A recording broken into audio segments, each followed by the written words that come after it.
Hi there, I'm Morgan from Morgan Drinks Coffee, and I'm a barista. I do coffee things both online and in person. And I'm partnering with Calafia Farms to present Be Your Own Barista.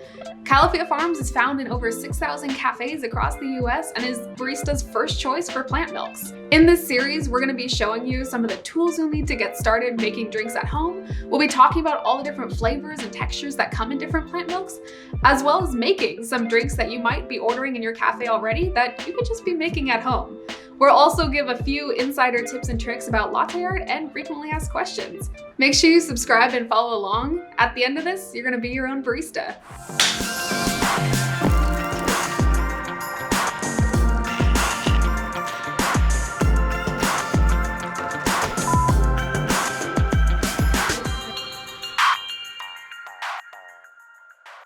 Alright, so let's get started today. In the first video, let's talk about the foundations that you'll need to be your own barista at home. Now, this might look like a lot of tools, but I'm going to break it down for you. Let's talk about the very first thing you'll need when making coffee at home. That's going to be a grinder. Now, of course, you can buy pre-ground coffee at home, but it's my opinion that you're going to get the best cup if you grind it fresh every morning. This is a standalone grinder. It's perfect for making drip coffee. Or you have a manual grinder. This is a burr grinder. It's great. You use it yourself, so you have this little lever on top. Twist it, you'll have beans in about 5 minutes. Okay, you have your pre-ground coffee now. Let's talk about preparation. Honestly, there are so many amazing ways to prepare coffee, and new ones are coming up every single day. This right here is a French press. It's a full immersion brew, and it's very, very simple, very approachable. Essentially what you have is a plunger, and we also have a carafe. All you're gonna be doing is dumping your ground coffee into your carafe, filling it with water, placing your plunger right on top, and then after about 4 to 5 minutes, depending on how long you want to brew it, push all those coffee beans to the bottom and there you go. You have coffee. That's super easy. Another one of my favorites is this little tool right here. This is called a Mocha Pot, and it's a fascinating little brewer. So what it does is it has a couple different chambers. This is your water chamber. You'll be filling it up with hot water up to this valve right here. We also have your filter for the coffee, filling it up to the top, nice and level. Pop your filter in and just screw the top back on.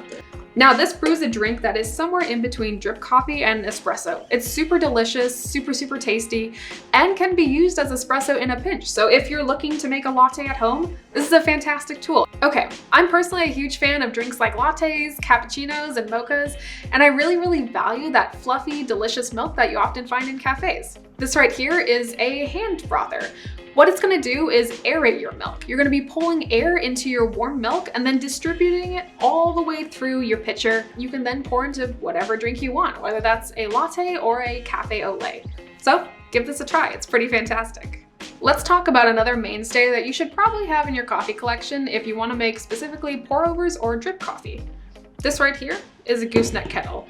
You just fill your kettle up with water, set it on top. You're gonna have hot water in about 5 to 6 minutes. So if you're doing pour-overs, if you are making tea, if you're doing anything that needs a really slow, controlled flow of water, get one of these. Next thing you might wanna add is a pitcher. This is a latte art pitcher and milk steaming pitcher. This is what everyone uses in cafes. As you can see, you have markings inside, measure out your milk, make sure you have no milk waste. You have this very nice spout, which you can then use to pour latte art. But this is just a really nice tool to just bring your coffee experience up to that next level. And last but not least, let's say you want to get a little fancy with your iced coffee drinks. Get yourself a cocktail shaker. Right now we have the main vessel of the shaker. You have your top that also has a strainer, very nice. Put in your ice, put in whatever coffee, put in whatever syrup you want to add. Cover it up. Give it a shake and then pour it into whatever cup you're using. You can surprise your friends with super, super fancy coffee drinks. This is a great tool to just add an extra little flair and touch and make you feel a little fancy when you're being your own barista at home. All right, now we've gone over all the tools of the trade you'll need, but let's talk about ingredients, because just as tools are important, ingredients are as well. And if you're making cafe grade drinks, you'll want to have a very high quality milk to add to them. So in the next video, we're going to be reviewing Calafia's Barista Blend milks. They're delicious, they're amazing, and there's a huge variety. So we're going to talk about all the different uses, and I'm going to give my recommendations for how you can use each one. Stay tuned.